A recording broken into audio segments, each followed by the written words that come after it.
Welcome to our confession, the place where family secret almost never means an old recipe or a necklace hidden in the attic. Usually, it means someone confused loneliness with destiny, alcohol with courage, and silence with a solution. And frankly, silence is a terrible decorator. It always makes everything look beautiful on the outside while it rots on the inside.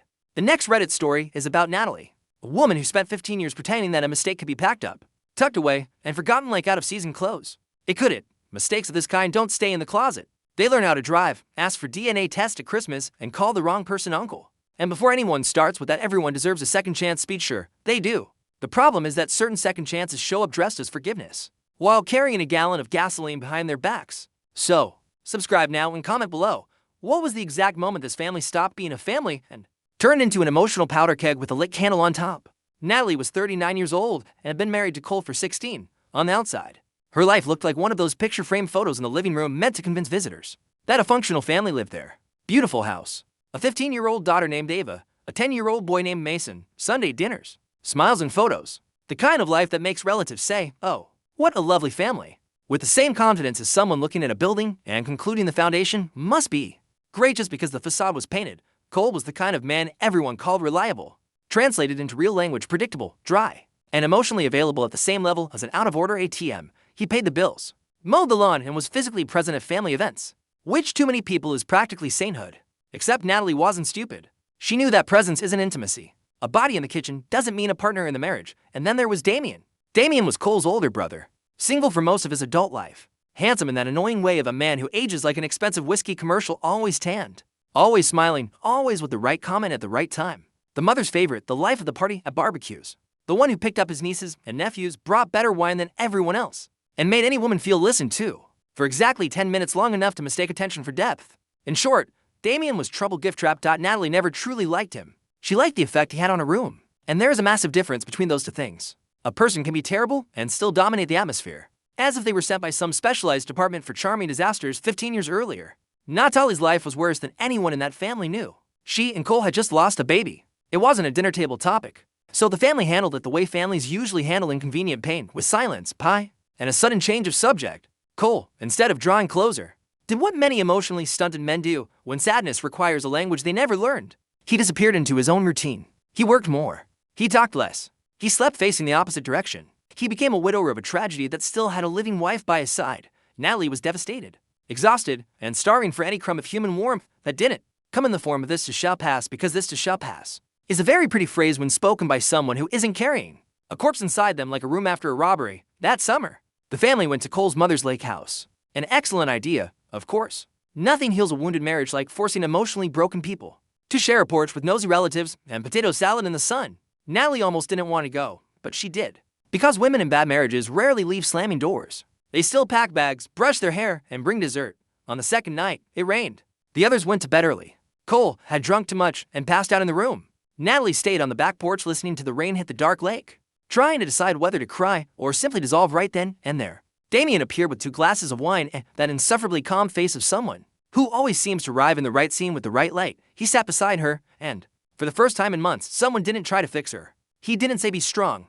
He didn't say it happens. He didn't say you're still young. He just listened. And listening to someone who is emotionally abandoned can feel dangerously like seduction. Natalie talked too much. She talked about the loss. She talked about the emptiness. She talked about her anger toward Cole. She talked about the guilt, the shame, the body that seemed to have failed, the horrific sensation of continuing to breathe while everything inside felt still. Damien placed his hand over hers. A small gesture. Almost chaste. Almost innocent. Almost. It's impressive how the word almost has destroyed more lives than many deliberate decisions. She didn't remember all the details of that night, and perhaps that was a mercy. She remembered the rain, the smell of wet wood, his shirt brushing against her arm, the way he said her name without sounding like he was reciting a grocery list the way Cole did. She remembered the kiss. She remembered the second where it was still possible to turn back. And she remembered, with cruel clarity, the moment she decided not to. The next morning, she woke up buried in a shame so heavy it almost felt physical. Damien didn't make a scene. He didn't promise anything. He didn't talk about destiny, connection, soulmates, those nonsense things irresponsible people like to use as makeup for cowardly acts. He simply said it had been a mistake. Natalie agreed so quickly it almost felt like a competition. She went back to the room. Cole was still sleeping, and for the first time in her life, she understood how a person can hate themselves and still keep functioning. She brushed her teeth. She made the bed. She smiled at breakfast. She cheered for her sister-in-law's niece diving into the lake. Life goes on, they say. It really does. Sometimes it goes on right over your neck. 2 weeks later, Cole and Natalie, in a rare moment of reconciliation, tried to find each other again as a couple. It was awkward, almost mechanical, but it happened. A month later, Natalie discovered she was pregnant with Ava, and that was when Hal picked out a discreet dress and sat down in her life to stay. The dates were close. Close enough to give hope. Close enough to cause fear. Close enough to turn every ultrasound into emotional Russian roulette. Natalie did the math, redid the math, lied to herself, recounted in the shower, in the kitchen, in bed, in the supermarket parking lot. Some days she swore Ava could only be Cole's, on others she looked at the calendar as if it were a mocking defendant. She told no one. She didn't tell Damien, because just remembering his face saying it was a mistake made her want to rip off her own skin. She didn't tell Cole, because the marriage already felt like a cracked glass and that would be a hammer. She didn't tell the therapist she didn't have yet. She didn't even tell God, probably because even she suspected that would be rude. Ava was born with light eyes and dark hair. Beautiful, healthy, crying with the authority of someone who had just arrived to take charge of everything. Cole cried while holding her. His mother cried. Damien cried. And Natalie, of course, cried too, because when motherhood begins alongside guilt, joy is contaminated from the moment you leave the hospital. During the first few years, the resemblance didn't say much. Babies are somewhat democratic. They all look like a mix of a tired old man and mashed potatoes. But slowly, the details emerged. The crooked smile, the jawline, the way she arched an eyebrow when she suspected something. Traits that appeared in Ava like cruel little notes sent from the past. The family thought it was cute. She's a total. Montgomery, her mother-in-law, would say, she is Damien's exact look.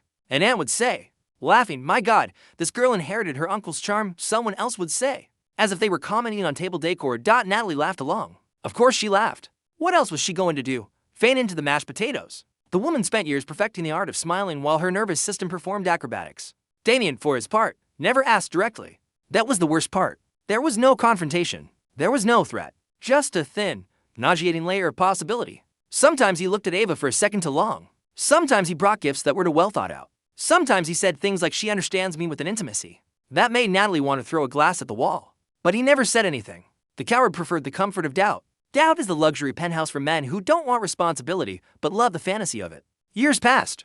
Cole became a stable father. Not exactly warm, but stable. Mason was born without any hidden genealogical drama, which already felt like an administrative miracle. Ava grew up intelligent, sarcastic, beautiful, and dangerously observant. The girl had the terrible habit of looking at adults as if she already knew. Everyone was hiding something, which, in this case, was basically a superpower. Natalie began to think she might actually manage to die with that secret intact. Not because she deserved peace, just because life, sometimes, gets lazy and decides not to punish you immediately. Then came December. And with December came Rebecca, the cousin obsessed with genealogy, family trees, and those tech trends that promise to reveal your heritage, and end up revealing that your grandfather was a liar in 3 different states. Rebecca showed up at the pre-Christmas dinner with a box of DNA kits for everyone to discover their origins and put together a beautiful family mural. Natalie felt the blood drain from her face so fast you could almost hear the sound. Ava loved the idea instantly. So did Damien, of course, because the universe sometimes writes scripts while drunk. Cole shrugged. Her mother-in-law thought it was so much fun. Mason just wanted to know if there was a chance he had pirate ancestry, because children don't yet know that the true family treasure is always trauma. Natalie tried to be subtle at first. She said these tests invade privacy. She said companies sell genetic data. She said it was a strange fad. She even said she preferred to keep the mystery, which, honestly, was practically a confession written in lipstick. Ava laughed and replied that was exactly why she wanted to do it. Teenagers love mystery until they find out mystery pays taxes and attends family reunions. Cole thought Natalie was overreacting. Her mother-in-law said she was being dramatic. Damien, just watch. And that look of his was enough for Natalie to remember why some people don't need to touch you. To cause disgust, that night at home, Natalie barely slept. She spent hours imagining every possible way to stop it. Break the kits. Throw them away. Lie to Ava. Fake a male problem. Set Rebecca on fire. The last option might not have been practical, but emotionally it felt solid. The next morning, she went to Ava's room and tried to talk. She said that sometimes not every family secret needs to be opened. She said certain things, once they come out, don't go back in. Ava, being a teenager and still convinced that the truth is always liberating, replied that secrets only serve to rot people. Natalie almost laughed. Almost. Because the girl had hit the nail on the head without even knowing she was driving a knife into her mother's liver. The worst happened 3 days later. Ava had already sent the sample. Not only that, Damien had helped. Natalie found out because she walked into the kitchen and saw her daughter casually mentioning that uncle. Damien explained how to register the profile. It was like hearing the phrase, the match helped me get closer to the gasoline. That night, Natalie texted Damien asking him to stop by her house. He went with the obscene tranquility of someone who never carried the consequences in his own surname. She opened the door and didn't even offer the fake politeness of sitting down. She asked why he had involved himself. Damien replied with that oily calmness that only very wrong men can maintain. He said he thought she was overreacting by freaking out over an innocent test. He said maybe it was time to stop running. He said that if Ava was his, he had the right to know. The sentence hung in the air like the smell of gas. Natalie asked how long he had suspected. Damien didn't answer immediately. He looked at the floor, then at her, then at the family photo in the hallway. And he said he wasn't stupid. That the dates hadn't just appeared in his head. That Ava had always looked familiar. That for years he tried to ignore it, but every birthday, every relative's joke about the resemblance, every smile from the girl, it all kept coming back. And then he did what men like him always do when they get tired of looking like victims of chance. He allowed himself to be disgusting. He said that maybe that night hadn't been such a big mistake after all. Natalie felt a wave of loathing so violent she wanted to wash her ears. She told him to leave immediately. Damien still tried to say he was being honest. Honest, sure. Scoundrels love to call the impulse to dump their own moral garbage in others' laps honesty. When the door closed, Natalie understood that the secret was no longer under control. It wasn't a buried corpse anymore. It was a living thing, breathing, walking through her house, helping teenagers register genetic profiles. The following night, she told Cole everything, or rather, she finally spilled 15 years of rot onto the kitchen floor, while her husband was cutting lime for a drink, probably thinking he was about to hear some complaint about his mother. The contrast was almost comical. Almost. Natalie told him about the lake house. She told him about the kiss, the night, the dates. She told him she was never absolutely sure. She told him she spent 15 years trying to believe Ava was his. She told him that every time she looked at her daughter, she felt love and guilt in equal measure. She told him Damien knew or suspected. She told him about the test. She told him everything. Cole listened without interrupting. And then he did the most terrifying thing a human being can do in such a situation. He showed no surprise. He put the knife down in the sink, dried his hands on a towel, and asked, in a dead tone, why she had taken so long. Natalie thought she had misheard. Colin said he had suspected since Ava was 2 years old. Not because of her looks. Not initially. But because, a few days after the trip to the lake, he had found a half-deleted message on Natalie's old phone. Nothing explicit. Nothing cinematic.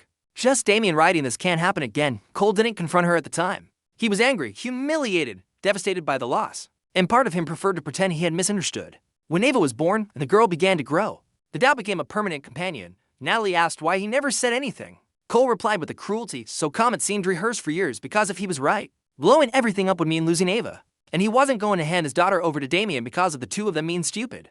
That hit Natalie hard. Because for the first time in that entire disaster, someone was talking about Ava without talking about biology, guilt, desire, or pride.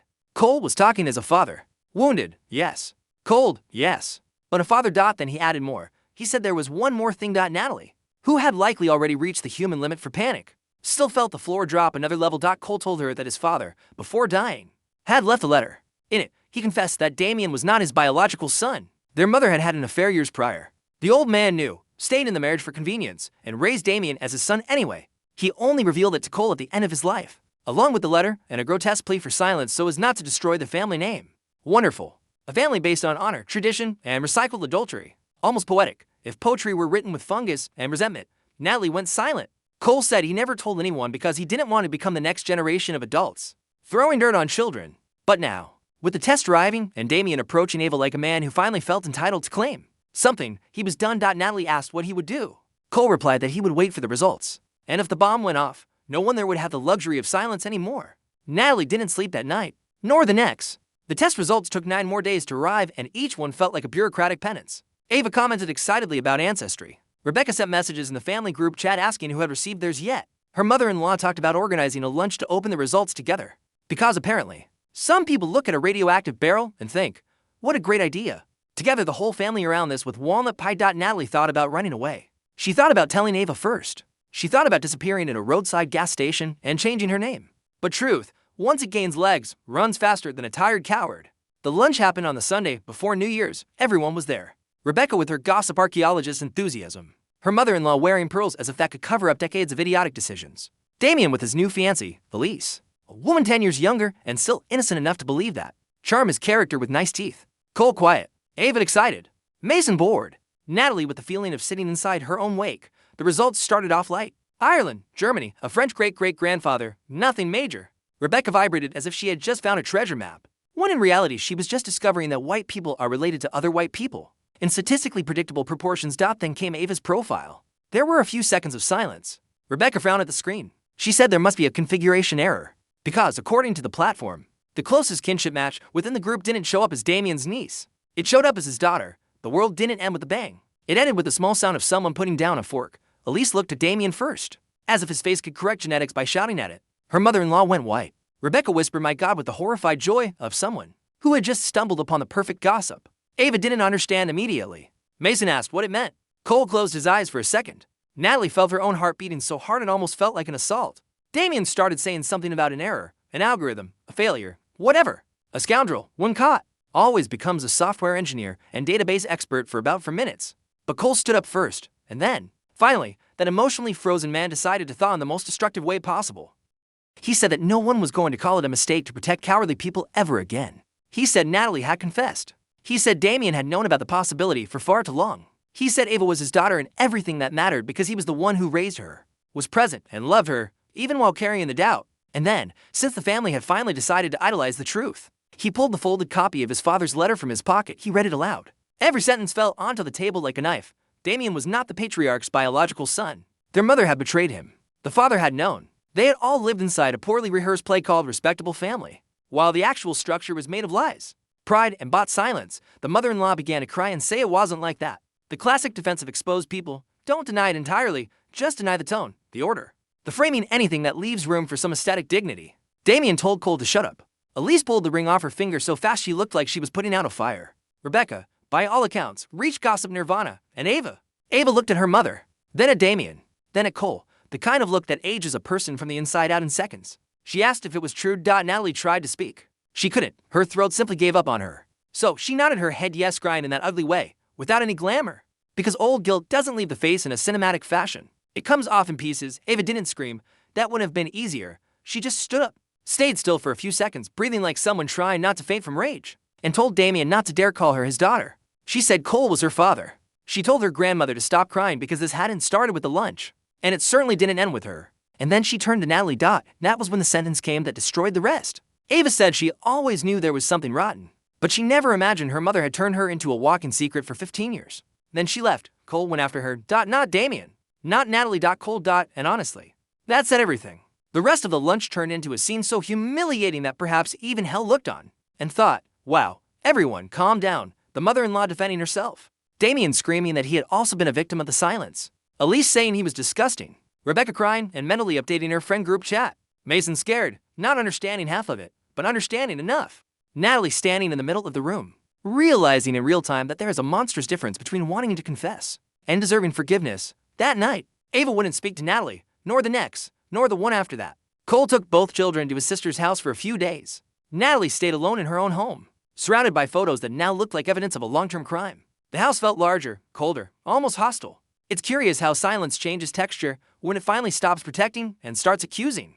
2 days later, Damien showed up. He had the indecent nerve to knock on the door as if he still had any right to any scene in that story. Natalie opened it because part of her still wanted an explanation, even though no explanation performs miracles in an emotional morgue. Damien said he wanted to talk to Ava. He said he had a right. He said no one could erase what he was. Natalie replied that he spent 15 years not wanting to be anything, and now, when everything had collapsed, he wanted to pose as a tragic father. She said biology didn't rewrite cowardice. She said he hadn't protected Ava for a single second. He only protected himself. As always, Damien tried to throw the blame back on her. He said she chose the silence. He said she was the one who lied, which, technically, was true.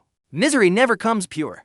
It always brings a receipt. Natalie slammed the door in his face. A week later, Cole came back to pick up more clothes. Natalie thought there might be room for some conversation about rebuilding, therapy, some adult. Sad word people use when they still want to save something, but Cole was discerning for that. He said he had already spoken to a lawyer. He said he wouldn't fight for the house, but he would fight for the children's stability. He said Ava didn't trust Natalie at the moment, and that forcing closeness now would be cruel. He said he didn't hate her, which was probably the most devastating sentence of all. Hate is still a bond. The opposite of love isn't anger. It's administration. Natalie asked if there was any chance. Cole looked at her as if he were assessing a room after flood, and he said that forgiving a mistake was one thing. Raising an entire daughter inside of it was another. Then he left. Months passed. Damien was cut off by Elise, by Cole, by Ava, and, ironically, even by part of the relatives who had spent decades idolizing the man as if he were a mix of a saint and a sommelier. The mother-in-law entered a spiral of victimhood so intense she managed to turn to adulteries from different generations into a monologue about how she had done the best she could. Classic line. The national anthem of those who left a trail of destruction and won a medal for wearing perfume. While doing it, Ava started therapy. Mason too. Cole rented a house near the kids' school. Natalie had supervised visits at first, at the suggestion of Ava's own therapist, not because Natalie was a physical danger. But because broken trust in a teenager can turn into poison. If everyone pretends everything is normal soon, and that was the part that hurt the most. Not losing Damien, not losing the mother-in-law, not losing the fake family reputation. None of that. What destroyed Natalie was realizing that the secret that could ruin her family hadn't ruined it at the moment of the act. Not at the test, not at the lunch. It had ruined it slowly, year after year, every time she chose temporary comfort over painful truth. Every time she looked at Ava and decided that love was enough without honesty. It wasn't enough. Because loving someone while lying about the origin of that person's pain is still loving in a selfish way. 6 months later, Ava agreed to meet Natalie alone for coffee. It was a short, tense meeting, too civilized to have any comfort. Ava looked older, not physically, in her eyes. A teenager betrayed by an adult ages in the eyes first. Natalie apologized. No excuse within the apology. No, I was confused. No, I thought I was protecting you. No, it was complicated. Just apologies. Ava listened. She said she still loved her mother, which was too much kindness for someone who had received so little in terms of transparency. But she also said it might take years to separate love from trust. And she said something Natalie would never forget. She said the worst thing wasn't having been someone else's biological daughter. The worst thing was realizing that all the adults around her had treated the truth as if she were too small to deserve it, while using that same truth to justify giant decisions in their own heads. Then, before leaving, Ava threw the final shovel of dirt on Natalie's fantasy. She said that if her mother had told her when she was little, perhaps the story would be wound. But now it was architecture, an entire life built on top of silence, and she left with her coffee almost untouched. In the comments, half of Reddit jumped on Natalie. The other half jumped on Damien. And a third half, because Reddit's moral math never really worked anyway, decided that Cole was too cold. Personally, Cole spent 15 years swallowing a doubt and raising a girl as his daughter in a theater play, written by other people. If he came out of this disaster without burning the house down, he's already shown more emotional control than the human average. The truth is that Natalie did have a secret capable of ruining the family. It's just that this kind of secret never arrives alone. It brings passengers. It brings Damien's vanity. It brings her cowardice. It brings Cole's emotional freezing. It brings the mother-in-law's hypocrisy. It brings the family habit of calling silence protection when, in practice, it's just fear in a suit and tie dot. And in the end, the spiciest element of this story wasn't even the betrayal. It was discovering that desire lasts minutes, guilt lasts decades, and DNA has a particularly cruel sense of humor. So comment below for you. Who was the most rotten piece of this entire family? Natalie for hiding everything, Damien for knowing and waiting, or their mother, who managed to inaugurate the family tradition of destroying generations, and still crying as if she were just the audience?